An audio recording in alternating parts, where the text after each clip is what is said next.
नमस्कार दोस्तों, मैं कपिल राजपूत और आप सुन रहे हैं Hindi audio book rich dad poor dad, जिसके लेखक हैं रॉबर्ट टी कियोसाकी, जो बहुत बड़े इन्वेस्टर हैं।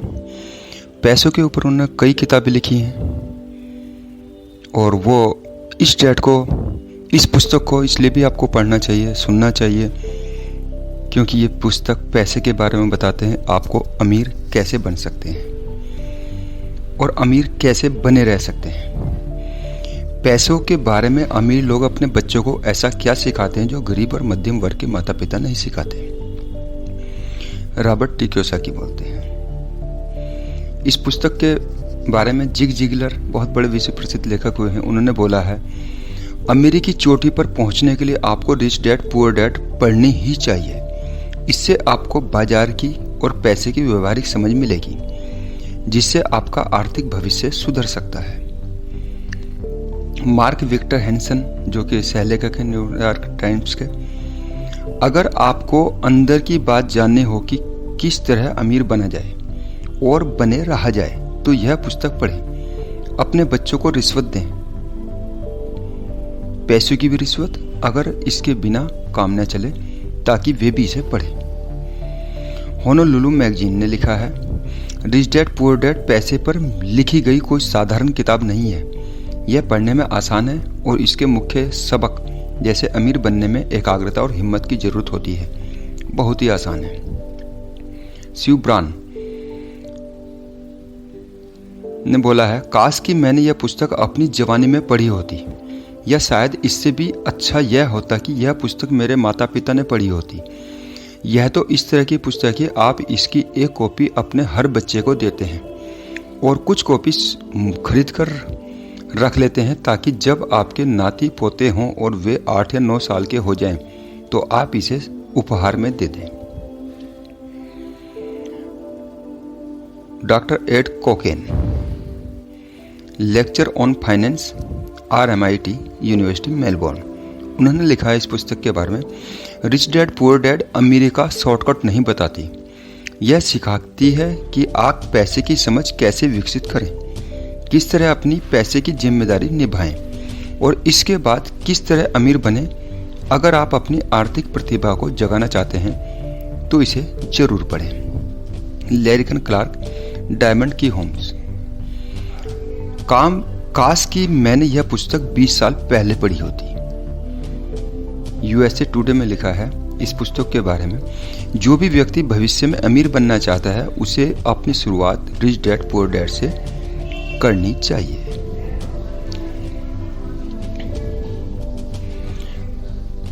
तो आप इस पुस्तक को सुने, पढ़ें।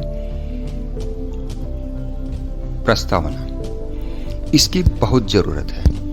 क्या स्कूल बच्चों को असली जिंदगी के लिए तैयार करता है? मेरे मम्मी डैडी कहते थे, मेहनत से पढ़ो और अच्छे नंबर लाओ, क्योंकि ऐसा करोगे तो एक अच्छी तनख्वाह वाली नौकरी मिल जाएगी। उनके जीवन का लक्ष्य यही था कि मेरी बड़ी बहन और मेरी कॉलेज की शिक्षा पूरी हो जाए। उनका मानना था कि अगर कॉलेज की शिक्षा पूरी हो गई तो हम जिंदगी में ज़्यादा कामयाब हो सकेंगे। जब मैंने 1976 में अपना डिप्लोमा हासिल किया, मैं फ्लोरिडा स्टेट यूनिवर्सिटी में अकाउंटिंग में ऑनर्स के साथ ग्रेजुएट हुई और अपनी कक्षा में काफ़ी ऊंचे स्थान पर रही। तो मेरे मम्मी डैडी का लक्ष्य पूरा हो गया था। यह उनकी ज़िंदगी की सबसे बड़ी उपलब्धि थी। मास्टर प्लान के हिसाब से मुझे एक बिग 8 अकाउंटिंग फर्म में नौकरी मिल गई। अब मुझे उम्मीद थी कि एक लंबे कैरियर और कम उम्र में रिटायरमेंट की। मेरे पति माइकल भी इसी सस्ते रास्ते पर चले थे।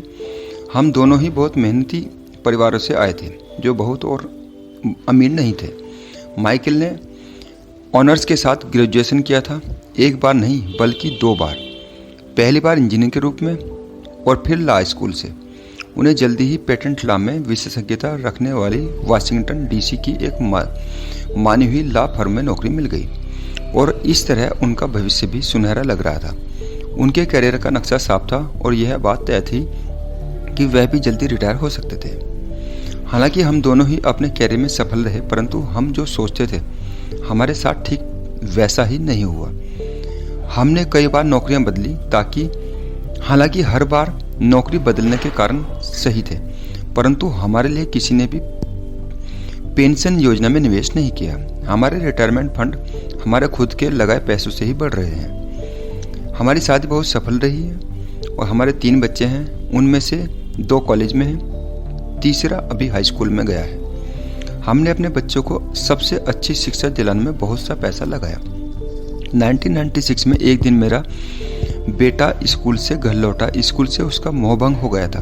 वह पढ़ाई से ऊब चुका था। मैं उन विषयों को पढ़ने में इतना ज़्यादा समय क्यों बर्बाद करूं जो असल जिंदगी में मेरे कभी काम नहीं आएंगे।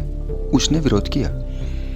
बिना सोचे विचारे ही मैंने जवाब दिया, क्योंकि अगर तुम्हारे अच्छे नंबर नहीं आए तो तुम कभी कॉलेज नहीं जा सकोगे, चाहे मैं कॉलेज जाऊं या न जाऊं। उसने जवाब दिया, मैं अमीर बनकर दिखाऊंगा। अगर तुम कॉलेज से ग्रेजुएट नहीं हुए तो तुम्हें कोई अच्छी नौकरी नहीं मिलेगी। मैंने माँ की तरह चिंतित और आतंकित होकर कहा, बिना अच्छी नौकरी के तुम किस तरह अमीर बनने के सपने देख सकते हो। मेरे बेटे ने मुस्कुराकर अपने सिर को बोरियत भरे अंदाज में हिलाया। हम यह चर्चा पहले भी कई बार कर चुके थे। उसने अपने सिर को झुकाया और अपनी आंखें घुमाने लगा। मेरी समझदारी भरी सलाह एक बार फिर उसके कानों में भीतर नहीं गई थी। हालांकि वह स्मार्ट और प्रबल इच्छा शक्ति वाला युवक था, परंतु वह नम्र और शालीन भी था। मम्मी, उसने बोलना शुरू किया और भाषण सुनने की बारी अब मेरी थी। समय के साथ चलिए, अपने चारों तरफ देखिए। सबसे अमीर लोग अपनी शिक्षा के कारण इतने अमीर नहीं बने हैं। माइकल जॉर्डन और मैडोना के देखिए, यहाँ तक कि बीच में ही हार्वर्ड छोड़ देने वाले बिल गेट्स ने माइक्रोसॉफ्ट कायम किया। आज वे अमेरिका के सबसे अमीर व्यक्ति हैं और अभी उनकी उम्र भी 30 से 40 के बीच ही है। और उस बेसबॉल पिचर के बारे में आपने सुना ही होगा कि जो हर साल $40 लाख से ज़्यादा कमाता है, जबकि उस पर दिमागी तौर पर कमज़ोर होने का लेबल लगा हुआ है। हम दोनों काफ़ी समय तक चुप रहे। अब मुझे यह समझ में आने लगा था कि मैं अपने बच्चे को वही सलाह दे रही थी जो मेरे माता पिता ने मुझे दी थी। हमारे चारों तरफ की दुनिया बदल रही थी, परंतु हमारी सलाह नहीं बदली थी। अच्छी शिक्षा और अच्छे ग्रेड हासिल करना अब सफलता की गारंटी नहीं रह गए थे, और हमारे बच्चों के अलावा यह बात किसी की समझ में नहीं आई थी। मम्मी, उसने आगे कहा, मैं डैडी और आपकी तरह कड़ी मेहनत नहीं करना चाहता। आपको काफ़ी पैसा मिलता है और हम एक शानदार मकान में रहते हैं जिसमें बहुत से कीमती सामान है। अगर मैं आपकी सलाह मानूंगा तो मेरा हाल भी आपकी ही तरह होगा। मुझे भी ज़्यादा मेहनत करनी पड़ेगी ताकि मैं ज़्यादा टैक्स भर सकूं और कर्ज में डूब जाऊं। वैसे भी आज की दुनिया में नौकरी की सुरक्षा बड़ी बची नहीं है। मैं यह जानता हूं कि छोटे और सही आकार की फर्म कैसी होती है। मैं यह भी जानता हूं कि आज के दौर में कॉलेज के स्नातकों को कम तनख्वाह मिलती है, जबकि आपके ज़माने में उन्हें ज़्यादा तनख्वाह मिला करती थी। डॉक्टर को देखिए, वे अब उतना पैसा नहीं कमाते जितना पहले कभी कमाया करते थे। मैं जानता हूं कि मैं रिटायरमेंट के लिए सामाजिक सुरक्षा या काफ़ी पेंशन पर भरोसा नहीं कर सकता। अपने सवालों के मुझे नए जवाब चाहिए। वह सही था, उसने नए जवाब चाहिए थे, और मुझे भी। मेरे माता के पिता की सलाह उन लोगों के लिए सही हो सकती थी जो 1945 के पहले पैदा हुए थे, पर यह उन लोगों के लिए विनाशकारी साबित हो सकती थी जिन्होंने तेजी से बदल रही दुनिया में जन्म लिया था। अब मैं अपने बच्चों से यह सीधी सी बात नहीं कह सकती थी, स्कूल जाओ, अच्छे ग्रेड हासिल करो और किसी सुरक्षित नौकरी की तलाश करो। मैं जानती थी कि मुझे अपने बच्चों की शिक्षा को सही दिशा देने के लिए नए तरीकों की खोज करनी होगी। एक माँ और एक अकाउंटेंट होने के नाते मैं इस बात से परेशान थी कि स्कूल में बच्चों को धन संबंधी शिक्षा या वित्तीय शिक्षा नहीं दी जाती। हाई स्कूल खत्म होने से पहले ही आज के युवाओं के पास अपना क्रेडिट कार्ड होता है। यह बात अलग है कि उन्होंने कभी धन संबंधी पाठ्यक्रम में भाग नहीं लिया होता है और उन्हें यह भी नहीं पता होता है कि उसे किस तरह निवेश किया जाता है। इस बात का ज्ञान तो दूर की बात है कि क्रेडिट कार्ड पर चक्रवृद्धि ब्याज की गणना किस तरह की जाती है। इसे आसान भाषा में कहें तो उन्हें धन संबंधी शिक्षा नहीं मिलती और यह ज्ञान भी नहीं होता कि पैसा किस तरह काम करता है। इस तरह से उस दुनिया का सामना करने के लिए कभी तैयार नहीं हो पाते जो उनका इंतजार कर रही है। एक ऐसी दुनिया जिसमें बचत से ज़्यादा खर्च को महत्व दिया जाता है। जब मेरा सबसे बड़ा बेटा कॉलेज के शुरुआती दिनों में अपने क्रेडिट कार्ड को लेकर कर्ज में डूब गया तो मैंने उसके क्रेडिट कार्ड को नष्ट करने में उसकी मदद की। साथ ही मैं ऐसी तरकीब भी खोजने लगी जिससे मेरे बच्चों में पैसे की समझ आ सके। पिछले साल एक दिन मेरे पति ने मुझे अपने ऑफिस से फ़ोन किया। मेरे सामने एक सज्जन बैठे हैं और मुझे लगता है कि तुम उनसे मिलना चाहोगी। उन्होंने कहा। उनका नाम रॉबर्ट कियोसाकी है। वे एक व्यवसायी और निवेशक हैं और वे एक शैक्षणिक उत्पाद का पेटेंट करवाना चाहते हैं। मुझे लगता है कि तुम इसी चीज़ की तलाश कर रही थी जिसकी मुझे तलाश थी। मेरे पति माइक रॉबर्ट कियोसाकी द्वारा बनाए जा रहे एक नए शैक्षणिक उत्पाद कैश फ्लो से इतने प्रभावित थे कि उन्होंने इसके प्रशिक्षण में हमें बुलवा लिया। यह एक शैक्षणिक खेल था, इसलिए मैंने स्थानीय विश्वविद्यालय में पढ़ रही अपनी 19 वर्षीय बेटी से भी पूछा कि क्या वह मेरे साथ चलेगी और वह तैयार हो गई।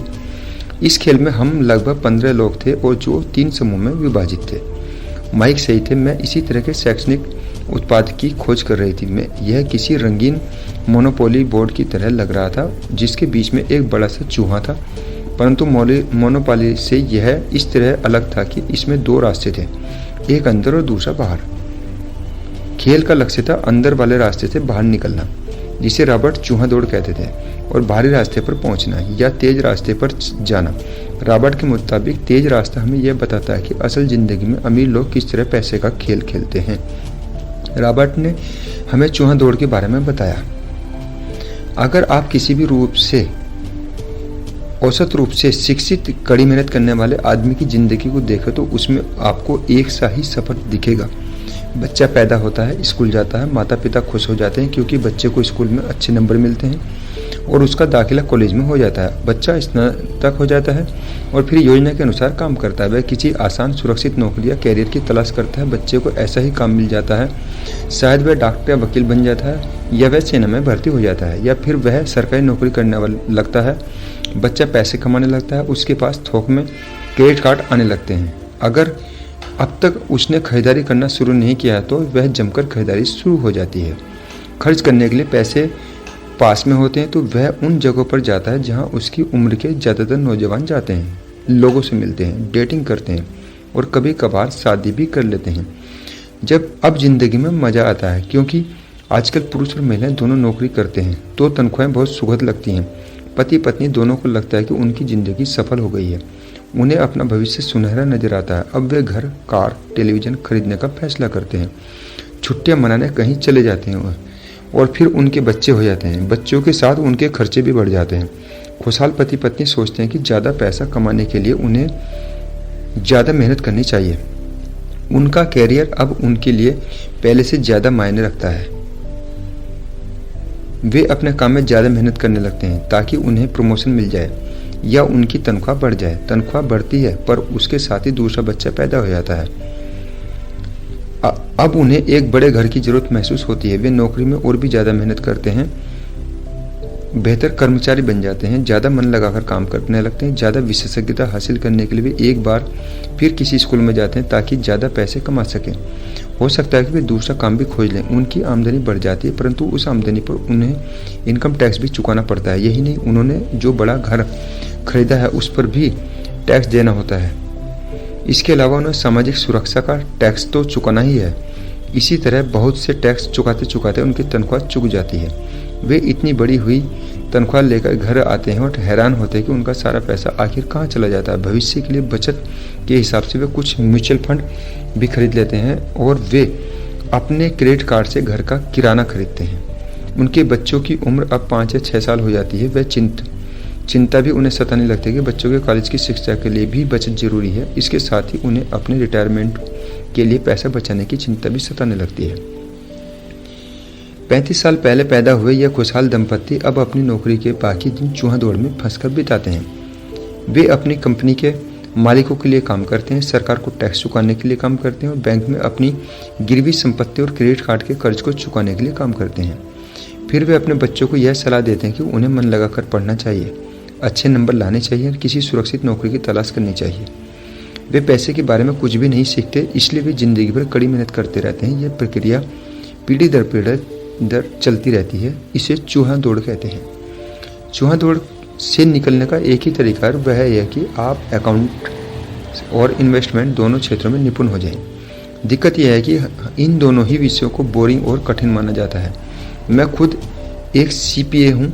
मैंने बिग 8 अकाउंटिंग फर्म के लिए काम किया है। मुझे यह देखकर ताज्जुब हुआ कि रॉबर्ट को इन दोनों बोरिंग और कठिन विषयों को सीखना कितना रोचक, सरल और रोमांचक बना दिया था। सीखने की प्रक्रिया इतनी अच्छी तरह छुपा ली गई थी कि जब हम चूहा दौड़ से बाहर निकलने के लिए जी जान लगा रहे थे तो हमें यह ध्यान ही नहीं रहा कि हम कुछ सीख रहे थे। शुरू में तो हम एक नए शैक्षणिक खेल का परीक्षण कर रहे थे, परंतु जल्दी ही इस खेल में मुझे और मेरी बेटी को मजा आने लगा। खेल के दौरान हम दोनों ऐसे विषयों पर बात कर रहे थे जिनके बारे में हमने पहले कभी बातें नहीं की थी। एक लेखपाल होने के कारण इनकम स्टेटमेंट और बैलेंस शीट से जुड़ा खेल खेलने में मुझे कोई परेशानी नहीं हुई। मैंने खेल के नियमों, इसकी बारीकी समझने में अपनी बेटी और दूसरे लोगों की मदद भी की। उस रोज मैं चूहा दौड़ से सबसे पहले बाहर निकली। केवल मैं ही बाहर निकल पाई। बाहर निकलने में मुझे 50 मिनट का समय लगा, हालांकि खेल लगभग 3 घंटे तक चला। मेरी टेबल पर एक बैंकर बैठा था। इसके अलावा एक व्यवसायी था, एक कंप्यूटर प्रोग्रामर भी था। मुझे यह देखकर बहुत हैरत हुई कि इन लोगों को अकाउंटिंग या इन्वेस्टमेंट के बारे में कितनी कम जानकारी है, जबकि ये विषय उनकी ज़िंदगी में कितनी ज़्यादा अहमियत रखते हैं। मेरे मन में यह सवाल भी उठ रहा था कि वे असल ज़िंदगी में अपने पैसे धेले के कारोबार को कैसे संभालते होंगे। मैं यह समझ सकती थी कि मेरी 19 साल की बेटी क्यों नहीं समझ सकती, पर ये लोग तो उससे दोगुनी उम्र के थे। उन्हें ये बातें समझ में आनी चाहिए थी। चूहा दौड़ से बाहर निकलने के बाद मैं 2 घंटे तक अपनी बेटी और उन शिक्षित अमीर वयस्कों को पासा फेंकते और अपना बाजार फैलाते देखती रही। हालांकि मैं खुश थी कि वे लोग कुछ नया सीख रहे थे, लेकिन मैं इस बात से बहुत परेशान और विचलित थी कि वयस्क लोग सामान्य अकाउंटिंग और इन्वेस्टमेंट के मूलभूत बिंदुओं के बारे में कितना कम जानते थे। उन्हें अपने इनकम स्टेटमेंट और बैलेंस शीट के आपसी संबंध को समझने में ही बहुत समय लगा। अपनी संपत्ति खरीदते और बेचते समय उन्हें ध्यान ही नहीं रहा कि हर सौदे से उनकी महीने की आमदनी पर असर पड़ रहा है। मैंने सोचा, असल ज़िंदगी में ऐसे करोड़ों लोग होंगे जो पैसे के लिए सिर्फ इसलिए परेशान हो रहे हैं क्योंकि उन्होंने ये दोनों विषय कभी नहीं पढ़े। मैंने मन में सोचा, भगवान का शुक्र है हमें मज़ा आ रहा है और हमारा लक्ष्य खेल में जीतना है। जब खेल खत्म हो गया तो रॉबर्ट ने हमें 15 मिनट तक कैश फ्लो पर चर्चा करने और इसकी समीक्षा करने के लिए कहा। मेरी टेबल पर बैठा व्यवसाय खुश नहीं था। उसे खेल पसंद नहीं आया। मुझे यह सब जानने की कोई ज़रूरत नहीं है, उसने ज़ोर से कहा। मेरे पास इन सब के लिए अकाउंट और बैंकर्स और वकील हैं, उन्हें यह सब मालूम है। रॉबर्ट्स का जवाब था, क्या आपने गौर किया कि ऐसे बहुत से अकाउंटेंट हैं जो अमीर नहीं हैं, और यही हाल बैंकर्स, वकीलों, स्टॉक ब्रोकर्स और रियल एस्टेट ब्रोकर्स का भी है। वे बहुत कुछ जानते हैं और प्राय वे लोग स्मार्ट होते हैं, परंतु उनमें से ज़्यादातर अमीर नहीं होते।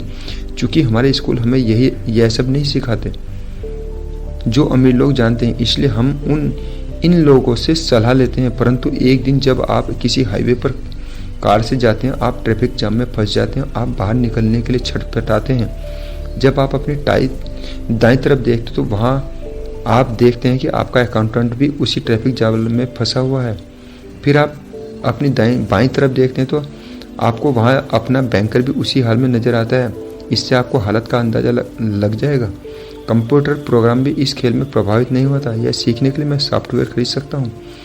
बैंकर जरूर प्रभावित हुआ था। मैंने स्कूल में अकाउंटिंग सीखी थी, परंतु मैं अब तक यह नहीं समझ पाया था कि इसे असल ज़िंदगी में किस तरह काम में लाया जाए। अब मैं समझ गया हूँ, मुझे चूहा दौड़ से बाहर निकलने के लिए खुद को तैयार करने की ज़रूरत है। परंतु मेरी पुत्री के विचारों से मैं सबसे ज़्यादा रोमांचित थी। उसने कहा, मुझे सीखने में बड़ा मज़ा आया है। मैंने इस बारे में बहुत कुछ सीखा कि पैसा असली में किस तरह काम करता है और इसका निवेश किस तरह करना चाहिए। फिर उसने आगे कहा, अगर मैं जानती हूँ कि मैं अपने काम करने के लिए किस तरह का व्यवसाय चुनूँ और यह व्यवसाय चुनने का कारण नौकरी की सुरक्षा, उससे मिलने वाले फायदे या तनख्वाह नहीं होंगे। अगर मैं इस खेल में सिखाई जाने वाली बातें सीख जाती हूँ तो मैं कुछ भी करने के लिए आज़ाद हूँ और यह सीखने के लिए आज़ाद हूँ जो मैं दिल से सीखना चाहती हूँ। अभी तक मुझे उस चीज़ को सीखना पड़ता था जिससे मुझे नौकरी पाने में मदद मिले। अगर मैं यह खेल सीख जाती हूँ तो मुझे नौकरी की सुरक्षा और सामाजिक सुरक्षा की ज़्यादा चिंता नहीं होगी, जैसे कि मेरी बहुत सी सहेलियों को होती है। खेल खत्म होने के बाद मुझे रॉबर्ट से बात करने के लिए ज़्यादा समय नहीं मिला। हमने उनकी योजना पर आगे बातें करने के लिए बाद में मिलने का फैसला किया। इतना तो मैं जानती थी कि इस खेल के बहाने रॉबर्ट यह चाहते थे कि लोगों में पैसे की बेहतर समझ विकसित हो जाए। यही कारण था कि मैं उनकी योजनाओं के बारे में ज़्यादा जानने के लिए उत्सुक थी। मेरे पति और मैंने रॉबर्ट और उनकी पत्नी के साथ अगले हफ्ते की डिनर मीटिंग रख ली। हालांकि यह हमारा पहला सामाजिक खेल मेलजोल था, फिर भी हमें ऐसा महसूस हो रहा था जैसे हम एक दूसरे को बरसों से जानते थे। हमने पाया कि हम में बहुत सी बातें एक जैसी हैं। हमने बहुत से विषयों पर बातें की, खेलों, नाटकों, रेस्तरां और सामाजिक आर्थिक विषयों पर।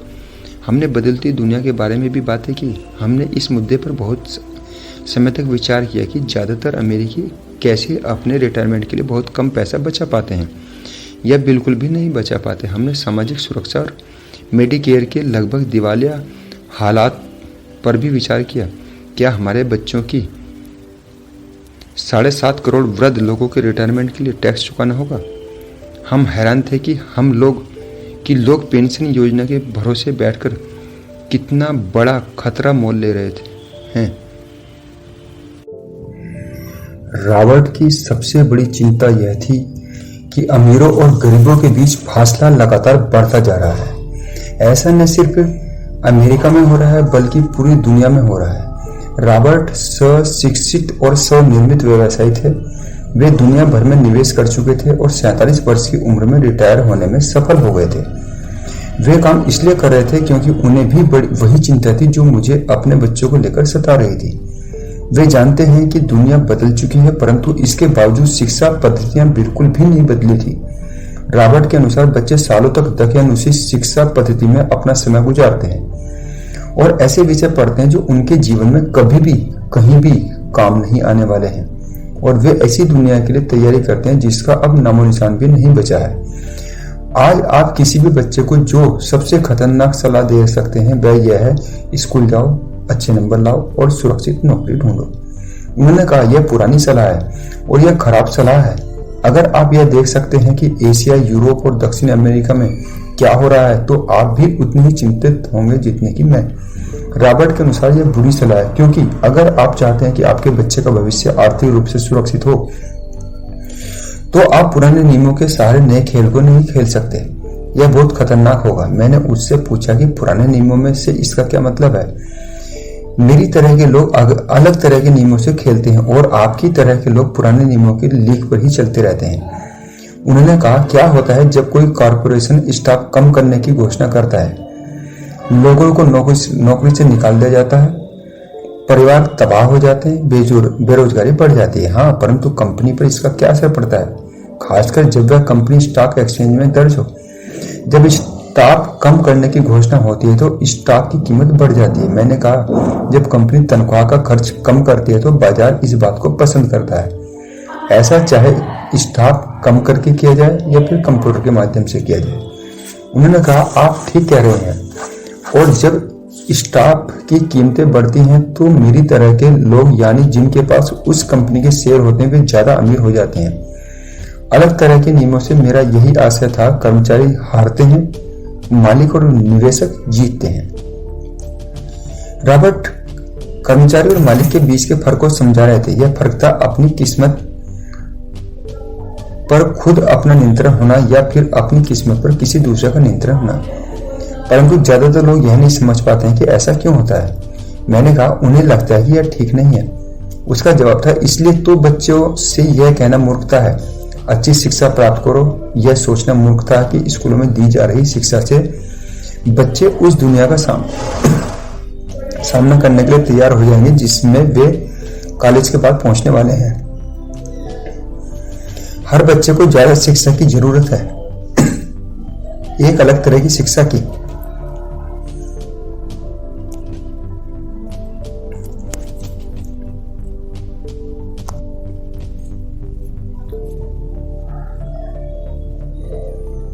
एक अलग तरह की शिक्षा की, और उन्हें नए नियमों की जानने की भी जरूरत है, अलग तरह के नियमों को जानने की।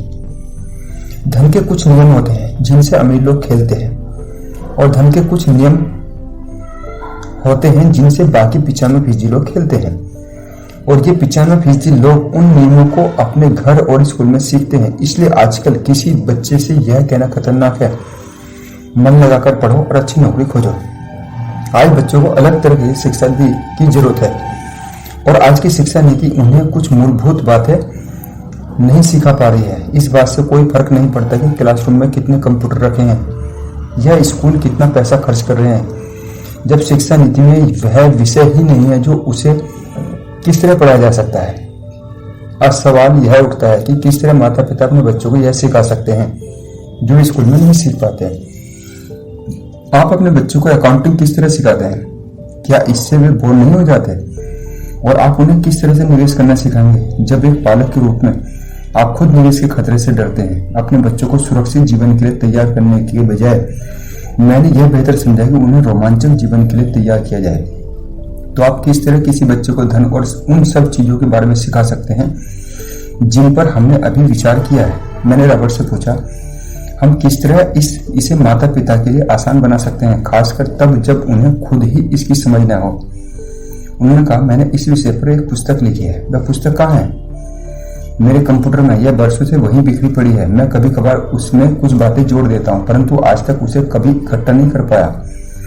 मैंने इस पुस्तक को तब लिखना शुरू किया था जब मेरी पहली पुस्तक बेस्ट सेलिंग हो गई थी, परंतु मैं अभी तक अपनी नई पुस्तक को पूरा नहीं कर पाया हूँ। यह अभी भी खंडों में है, और यह पुस्तक निश्चित रूप से खंडों में ही थी। उन बेहतरीन खंडों को पढ़ने के बाद मैंने यह फैसला किया कि पुस्तक निश्चित रूप से बेहतरीन थी और समाज में इसकी बहुत जरूरत थी, खासकर ऐसे समय में जब दुनिया तेजी से बदल रही थी। हम दोनों तत्काल इस निर्णय पर पहुंचे कि मैं रॉबर्ट की पुस्तक में सह लेखक बन जाऊं। मैंने उनसे पूछा कि उनके विचार से किसी बच्चे को कितनी वित्तीय शिक्षा की जरूरत होगी। उन्होंने कहा कि यह बच्चे पर निर्भर करता है। अपने बचपन में ही उन्होंने यह जान लिया था कि वे अमीर बनना चाहते थे, और उन्हें एक ऐसे पिता स्वरूप व्यक्ति मिल गए थे जो अमीर थे और जो उनका मार्गदर्शन करने के इच्छुक भी थे। रॉबर्ट का कहना था कि शिक्षा ही सफलता की नींव है। जिस तरह स्कूल में सीखी गई बातें बहुत महत्वपूर्ण होती हैं, उसी तरह धन संबंधी समझ और बोलने की कला भी महत्वपूर्ण होती है। आगे की कहानी रॉबर्ट के दो डैडियों के बारे में है, जिनमें से एक अमीर है और दूसरे गरीब। इनके जरिए रॉबर्ट उन रहस्यों को बताएंगे जो उन्होंने अपने जीवन में सीखे हैं। दोनों डैडियों के बीच का अंतर एक खास बात उजागर करता है। इस पुस्तक को मैंने बढ़ाया है, इसमें कुछ जोड़ा और घटाया है और इसे व्यवस्थित करने का काम किया है। जो अकाउंटेंट इस पुस्तक को पढ़े उनसे मेरा यही अनुरोध है कि वे अपने किताबी ज्ञान को एक तरफ रख दें और अपने दिमाग में रॉबर्ट के सिद्धांतों को घुस जाने दें। हालांकि उनमें से कई सिद्धांत पहली नजर में गलत लगेंगे, अकाउंट्स के सिद्धांतों की बुनियादी बातों को चुनौती देते लगेंगे, परंतु यह याद रखें कि वे एक महत्वपूर्ण दृष्टि देते हैं किस तरह सच्चे निवेशक अपने निवेश के फैसलों का विश्लेषण करते हैं। जब हम अपने बच्चों को स्कूल जाने, मेहनत से पढ़ने और अच्छी नौकरी पाने की सलाह देते हैं तो अक्सर हम एक ऐसा सांस्कृतिक आदतों को कारण करते हैं। ऐसा करना हमेशा सही चीज मानी गई है। जब मैं रॉबर्ट से मिली थी तो उनके विचारों में शुरू में तो मुझे चौंका दिया। दो डैडियों के साथ पले बड़े रॉबर्ट के सामने दो अलग अलग लक्ष्य होते थे। उनके पढ़े लिखे डैडी उन्हें कॉर्पोरेशन में नौकरी करने की सलाह देते थे और उनके अमीर डैडी उन्हें कॉर्पोरेशन का मालिक बनने की सलाह देते थे। दोनों ही कामों में शिक्षा की जरूरत थी, परंतु पढ़ाई के विषय बिल्कुल अलग अलग थे। पढ़े लिखे डैडी रॉबर्ट को स्मार्ट बनने के लिए प्रोत्साहित करते थे और अमीर डैडी रॉबर्ट को यह जानने के लिए प्रोत्साहित करते थे कि किस तरह स्मार्ट लोगों की सेवा ली जाए। दो डैडियों के होने से कई समस्याएं भी पैदा हुई। रॉबर्ट के असली डैडी हवाई राज्य में शिक्षा प्रमुख थे। जब रॉबर्ट 16 साल के हुए तो उन्हें इस बात का कोई खास चिंता नहीं सता रही थी कि अगर तुम्हें अच्छे नंबर नहीं मिलते तो तुम्हें कोई अच्छी नौकरी नहीं मिलेगी। वे पहले से ही जानते थे कि उनके कैरियर का लक्ष्य था कॉर्पोरेशन का मालिक बनना, न कि उसमें नौकरी करना। सच तो यह है कि अगर हाई स्कूल में समझदार और मेहनती परामर्शदाता नहीं मिला होता तो रॉबर्ट कभी कॉलेज भी नहीं गए होते। वे इस बात को मानते हैं। वे दौलत कमाने के लिए बेताब थे, परंतु वे आखिरकार मान ही गए कि कॉलेज की शिक्षा से भी उन्हें फायदा हो सकता है। दरअसल इस पुस्तक में दिए गए विचार शायद बहुत से माता पिताओं को क्रांतिकारी और अतिशयोक्ति लगेंगे। कई लोगों को तो अपने बच्चों को स्कूल में रखने में ही काफी मेहनत करनी पड़ रही है परंतु बदलते हुए समय को देखते हुए हमें नए और जोखिम भरे विचारों की तरफ ध्यान देने की जरूरत है। अपने बच्चों को कर्मचारी बनने की सलाह देने का मतलब यह है कि हम उन्हें जिंदगी भर अपनी खून पसीने की कमाई से इनकम टैक्स और भी न जाने कितनी टैक्स चुकाने की सलाह देते हैं, और इसके बाद भी पेंशन की कोई गारंटी नहीं होती। यह सच है कि आज के जमाने में टैक्स किसी व्यक्ति का सबसे बड़ा खर्च है। हकीकत में ज्यादातर परिवार तो जनवरी से आधी मई तक सिर्फ अपने टैक्स चुकाने के लिए सरकार की नौकरी करते हैं। आज नए विचारों की बहुत जरूरत है और यह पुस्तक हमें नए विचार देती है। रॉबर्ट का दावा है, अभी लोग अपने बच्चों को अलग तरह की शिक्षा देते हैं। वे अपने बच्चों को घर पर सिखाते हैं, डिनर टेबल पर। हो सकता है कि यह विचार वे न हो जिन पर आप अपने बच्चों के साथ बातें करते हो, परंतु उन पर नजर डालने के लिए धन्यवाद। मैं आपको सलाह देती हूँ कि आप खोज करते रहे। मैं एक माँ और एक CPA होने के नाते मैं तो यही सोचती हूँ कि अच्छे नंबर लाना और एक बढ़िया नौकरी पा लेना एक पुराना विचार है। हमें अपने बच्चों को नए तरह के विचार देने होंगे, हमें उन्हें अलग तरह की शिक्षा देनी होगी। शायद हम अपने बच्चों को यह सिखाएं कि अच्छे कर्मचारी होने के साथ साथ वे अपना खुद का निवेश कॉर्पोरेशन भी खोल सकें। दोनों को यह तालमेल बढ़िया रहेगा। एक मां होने के नाते मुझे उम्मीद है कि यह पुस्तक सभी अभिभावकों के लिए फायदेमंद होगी। रॉबर्ट लोगों को यह बताना चाहते हैं कि कोई भी पुस्तक व्यक्ति अगर ठान ले तो अमीर बन सकता है। अगर आप एक माली या गेटकीपर हैं या पूरी तरह बेरोजगार हैं, तो भी आप में खुद को और अपने परिवार के लोगों को धन संबंधी बातें सिखाने की काबिलियत है।